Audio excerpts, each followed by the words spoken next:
As was noted to me in previous coverage regarding Icon for Hire that I've produced so far for the album The Reckoning, their newest album which debuted today in full, several fans of the Icon for Hire army reached out, or the Icon army, I guess, to get the name correct, reached out to me in the comments and mentioned there were 5 videos filmed for this release. And so far we've had 4 in the realm of the singles that have debuted. We first got Ready for Combat, and then Dismantled, Breakdown, and Shadows. And I've been wondering where the 5th one was going to be. I'm like, okay, in the time between the Shadows music debut and the album release as of today, it's like, okay, time's running out here. I guess it didn't cross my mind at first, like, okay, they're just going to debut the music video at the time that the album debuts. But that works. I mean, Reckoning obviously is going to be getting a lot of mention that day. Purchases are going to be going up. It makes sense to debut it on the same day, sort of as a form of advertisement. But a great one, I'm sure. The last 4 music videos have been great, as is any music video from Icon for Hire. I've talked about this group in particular on this channel quite frequently. I love them. I've always wanted to cover this group. They've been a longtime favorite of mine since 2011, I guess, with the scripted days. I was reminded by the previous track I just covered, Emo Dreams, that that's actually what the year was. I forgot. It's been a long time. I've basically followed Icon for Hire since they started. In fact, I boast all the time. I remember I've been a fan long enough to remember exactly when I saw Make a Move, their, I think, probably most popular track off of Scripted, and probably, I think, their most popular music video to this day, debut on the iTunes top charts at number 2. Like, they really hit when they came on the scene. But I've been a fan the remainder of the years that they've been active, and I've loved everything coming from them, including this album release. The 5th album so far has been a beautiful testament to everything I've loved from them. In fact, it's a bit of a throwback with Scripted in that we've really gone back to those rock roots, and as a metalhead, that genre appeals to me. Even though Icon for Hire does play around quite successfully with rap and hip-hop and pop-punk styles, I've really enjoyed this release. It's been so strong all around. And as I've also stated previously, I'm making my way. I don't tend to do full album release coverage often. It's special exceptions I make for releases in particular that I'm really excited for. Usually, it also depends on my schedule too, I will cover a selection of tracks and singles that are released for an album. And maybe there are times, I just want to jump right in and listen to the album automatically. It does take time for me to get coverage out. It is a process. But I figured for Icon for Hire, again, I've always wanted to cover them on this channel. Long-time favorite. I've always wanted to make music more of a mainstay here. Other entertainment ventures are, but music for me has been the artistic form of choice that has resonated with me for so long. And this group, again, has just left such a impact on my life. And I'm sure the lives of many people within the Icon Army. I mean, this group really sticks with people. It's beautiful to see the impact and the legacy that their music has left. I mean, they're very talented artists. So I figured, because I've had such a great time thus far with The Reckoning, why not cover the remainder of the tracks? There are only about 6 tracks left, discounting the interludes between certain tracks, but I figured, it's a short count, and I've really enjoyed the singles. Why not cover the remainder of the album? I've so far covered Emo Dreams, and now I'm moving on out of the 6 to Gatekeepers, and this is the one that got the music video. Interesting name, by the way. I'm wondering what angle this is going to cover. It'll be fascinating to see. I mean, I can already have some ideas in my head, but I could see maybe how this has broad appeal or could be interpreted that way. I'm going to go ahead and cue up the music video. And for those of you who maybe this is the first introduction to Icon for Hire, I hope you enjoy them. I'm sure this track, like every one of their works for me, will really speak to their talent as artists for you and will compel you to want to look deeper into their art if you're not familiar with them as musicians. And, to complement the music videos, I pull this up. As per usual, my music-related coverage, I try and provide every convenience I can. And for those of you who may like to read along with the message of the piece, I will be superimposing the lyrics for you as well, so you can read along with the message as we go through, if you so choose. Without further ado, I'm going to cue this up. Here we go. Gatekeepers. This is, after all, the last one out of the 4 that have released. You're like, okay, we got 5 total. This is the one we've been waiting for now. Returning that rock group, okay. The last track is a bit softer, that being Emo Dreams.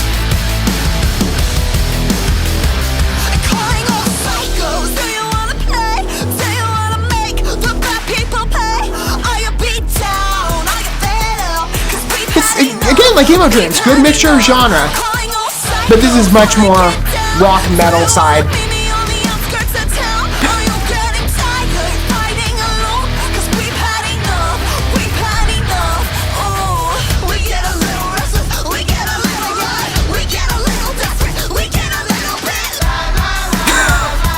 This one's going out to the gatekeepers, trying to keep out all the daydreamers. I can imagine who she's talking about. I don't know for sure, but it might be obvious.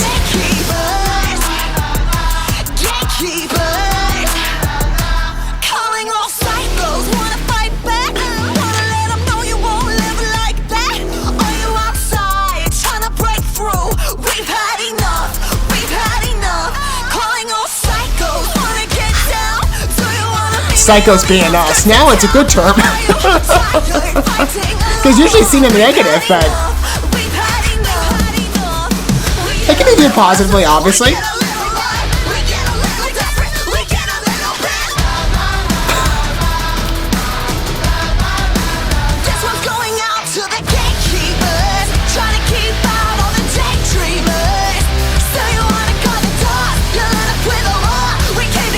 It's really cool, by the way, how they film these music videos. These are all fans. These have been brought to my attention that they include their fans as extras. It's a really neat thing to do.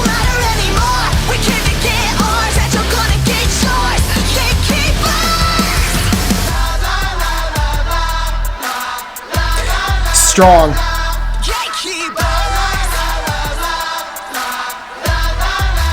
The chains are a nice visual aid, too.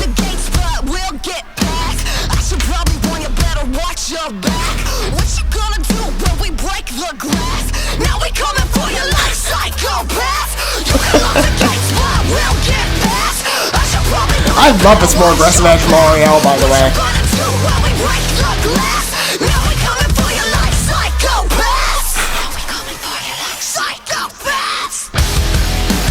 She's never really had this aggressive scream in the past that frequently, so I've loved hearing this new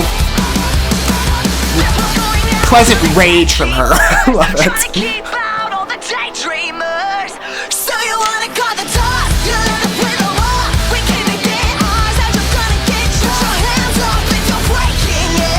I love how the gatekeepers are dressed sort of like this out in the boonies cult. That's funny. I mean, you seem like thriller or horror fare in the entertainment space. The costumes appear at least a bit similar.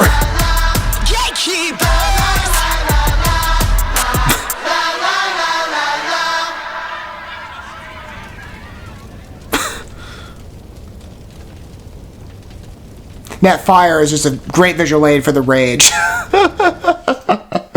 You know, I think there's a lot of ways that you can interpret that piece. That's a fun music video, too. And it has consistency to some of the previous releases. Again, I have questioned in the past if there was a through line to the videos. Shadows, besides location, I mean, Dismantled and Breakdown were filmed in the same space. And that storage shed, wherever they found it, is... Well, storage shed. It's a like old factory looking thing, run down facility, but it was a beautiful environment to film in. And they made use of it. I mean, very well, in fact. I would love to see, maybe not more bands use that specific space, but I mean, like, Icon for Hire kind of claimed a presence with it, and it really worked out well for them. But with, I mean, even that kind of, I guess there is a general through line in more of the rebellious side. I mean, not just to all of their work, but in particular the music videos and what they have communicated.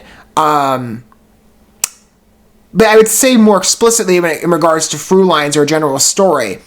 That I felt with Ready for Combat and Shadows. They were filmed in the same location. Although I did question maybe what, again, the interpretation was. One of the gatekeepers, as they're mentioned here, appeared in... Ready for Combat on the end. I'm like, okay, you know, at the time I kind of made, you know, silent note of it, but to see him pop back up again, okay, now I see what's happening, that he's sort of monitoring Ariel and the Icon Army as an artist. Again, loose interpretation of the story here. I'm just going off what we've been given. And, you know, we've been cornered, I guess, into this space, but our individuality and our push to rage against conventional structures has warded off the gatekeepers. Again, I think it's kind of funny how they're dressed. It's fascinating. It's a funny allegory. I know they weren't probably explicitly meaning for them to be a cult. It's just kind of, I watch it, I'm like, okay, I see the way this is sort of compared to other types of entertainment that I've seen. It is a bit of a relatable image. It's just funny. Again, I think there's ways you can interpret that song. And again, like I said, the video's got a beautiful delivery. I think it's a fun, lively piece of music. The message of the piece, I would imagine the Gatekeepers, if you're familiar with Icon for Hire story, you know that they have really advanced themselves in the independent space. They started with Tooth and Nail, which was a major, as far as I'm aware, they were associated as a Christian label. That's how I became aware of them in the beginning. They carry a lot of up-and-coming rock groups, at least from what I've seen, and some particular mainstays. I mean, they were, I think, Amber Lynn's record label as well. Big Christian group from, many years ago, if you're not familiar. Great band, by the way. And they're starting to make a comeback, too. I'm so happy.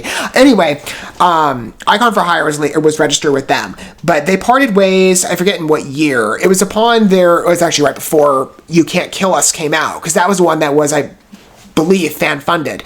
But when they came back on the scene, it was with Now You Know. And it was such a stark contrast in energy and in boldness. Even though Icon for Hire has always had an aggressive edge and a passion to talk about harder messages, you really sensed this freedom that some of their previous releases have not had, in my opinion, as strongly. Right? They're great tracks. Again, I've been a fan of everything they've released thus far, but there was a stark difference in sound and in vision with Now You Know, and the subsequent releases of what they've had after. So I imagine the Gatekeepers in this case are, maybe not explicit, let's say Tooth and Nail, but major record labels. I mean, I understand that. I mean, from what I've seen, and I've said as much, in other entertainment ventures, let's say specifically when I've covered cinema, a favored expression of mine, for the most part, depends on the execution of the movie, but I like indie films, in particular because of what the lessening of constraints compared to other big commercial releases. And I like big commercial fare. It just, you see less budgetary constraints. Well, I mean, there's still budgetary constraints, but less studio involvement, because independent films, for the most part, really speak to the messages that artists want to convey individually. And they might not, again, resonate in particular with the biggest audience in the world, but they're oftentimes aided by a pretty beautiful delivery, right, of vision and of mindset on part of the artist. You really get a feeling that the artist is stating the narrative that they want to explore without limitation. Or at least, again, limitations outside of their control. With commercial fare, sometimes you don't really see that, right? Because it comes across as, okay, there's all these structures to how we operate. This is true with the music industry as well. In fact, it's kind of funny from what I've seen, in particular the rock genres, especially among Christian rock. There's been a lot of artists that have gone the independent path and are now going for a more fan-funded approach. There isn't the compulsion to jump back into the record label. And even then, I mean, I'm probably sure many reasons for why artists would do that. I mean, I can certainly think of situations that might vary, but I would understand the sentiment if more groups went independent, specifically some. I'm not going to call out certain labels, or certain genres at the moment, but I can think of cases where perhaps people might want to jump ship and go more independent to best represent their convictions. Icon for Hire, I think, has been one of the more prominent faces to jump independent and succeed beautifully. So I like this idea of, we're rebelling against the gatekeepers. We're rebelling against the constraints of what people would judge as the procedures in succeeding.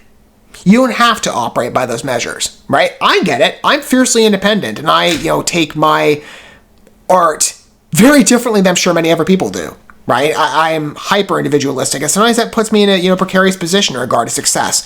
But if I'm not making art that I'm not proud of, if I'm not producing work that I don't feel fully embraces my talents, then I feel like I'm cheating myself, or it just feels like it's a bit of an empty grind or a waste. In fact, that's what really drove me to maintain. And there are times where I don't go around boasting that I'm the most successful, commentator in the world. I mean, I am fully acknowledgeable of that. But I'm making art and work that I'm proud of. It's much better than at least some of the other situations I've been in. And maybe in some part I'm cheating myself rather than maybe jumping ahead. But I mean, even then, there are many times I'll fully confess where I do consider in the background, do I want to do something more typical to the world today, right? Do I want to go for more of a mainstream career? And then I'm like, but no, I don't want that. Because then, I worked in retail for about a year, and, I met some great people, and this is in no way to disrespect other people that might stay in retail, but and it didn't help in terms of the particular job that I was working in. I don't know, you clean bathrooms for a living, it does not register. I'm sitting there, I just felt like this just feels so hollow. I don't want to go to my grave someday feeling like this is a legacy I've left. I just cleaned up dirt off the floor. I mean, there's, of course, a necessity for that, but I'm sitting here, in the back of my head as I come home, and then granted, I spent most of my earnings, and I was, in doing college at a time, so I was, stretched almost, several different directions, including trying to build this channel as well, which I just couldn't do everything at the time as much as I can today. But I just remember going back, I'd spend most of my money on stress eating, and then I go home and I'm like, this just feels like such a waste. I'm not doing anything that I'm proud of. It just felt like an empty, passionless life. I hated it. So reading a track like this, it really strengthens for me, as much as I would also say Emo Dreams did too, the previous track I just covered from them. They're very similar. Right? Emo Dreams is more the individualistic approach and the more hopeful disposition of, this is where we've gone. And this is more of the brutal, rebelling against the mainstream perception that you have to operate by certain behaviors in order to succeed. There's no genuine path to success, I would say. I mean, everybody finds, success to whatever measure that might describe. Because, success could mean many different things. It could mean, wealth or power or influence. It could also mean just, genuine happiness or contentment, right? A feeling of that you're living the best life that you feel that you want to envision for yourself, or perhaps you feel, maybe if you're somebody like me and you're a Christian, you feel like you're producing a life that you can look back on, when you're meeting, as we all do, when we meet our final ends at our graves, and look back and say, I'm proud of the legacy that I've left, right? Or you can stand before God someday and say that, I did what I could to be, to the best of my ability, a light, however that, and I don't test to be imperfect. I mean, I've certainly got my flaws, but if I can't be proud of what I produce, right, that's what really guides me. And that's the energy I feel with this song. Again, that idea of rebelling, which I'm sure a lot of people have. It's where my heart is at the moment. So Gatekeepers, really speaks to me in the way that I perceive what path of success I could take in the world. If I could take the easy way and just go back to what did produce something, but it's such a temporary thing, versus something more long-term that I can look back on and say, you know what, I worked at something that I'm proud of, right? That I did something with my life that had purpose, that had meaning, versus taking a mop to tile, every 2 hours. Again, not to be critical, I'm just saying, that was the position that I was in, and it was not a happy life for me.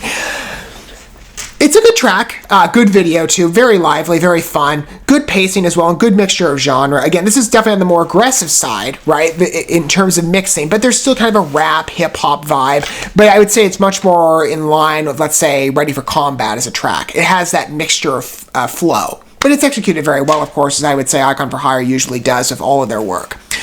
Good piece. Strong listen. I've really liked it. What are your guys' thoughts on Gatekeepers thus far? And you've been following me with ranking these tracks. Where does it stand for you, in regard to The Reckoning? I would also love to hear what angle you come from, whether you be a long-time Icon for Hire fan or maybe a newbie. Maybe this is your first time being introduced to the group. And if so, I hope that track compelled you, as I said earlier, to look deeper. Because I would easily say that their previous releases are all very strong. And if you want to get an understanding for just why I love Icon for Hire so much, I'm sure that journey would be appealing to you if you in fact really liked Gatekeepers. But let me know your thoughts down below on the track overall. As I've stated, I will continue to cover the remaining, at this point, 4 tracks off The Reckoning. Next is All I See Is Darkness. That sounds like a good name. I can't wait to hear that one. But Gatekeepers is strong. Good piece of music and good message. One that definitely resonates with where my heart is at the moment, as many of their tracks do. Thank you so much for watching this video. Before you bounce, feel free to drop a like and comment, subscribe to this channel with a ding on the bell, and share this video with your friends. And consider checking out the description here. There you'll find links to my other channels, as well as addresses to my other social media accounts and ways you can help support my work if you feel so inclined. May God bless you, and looking forward to when our paths cross again.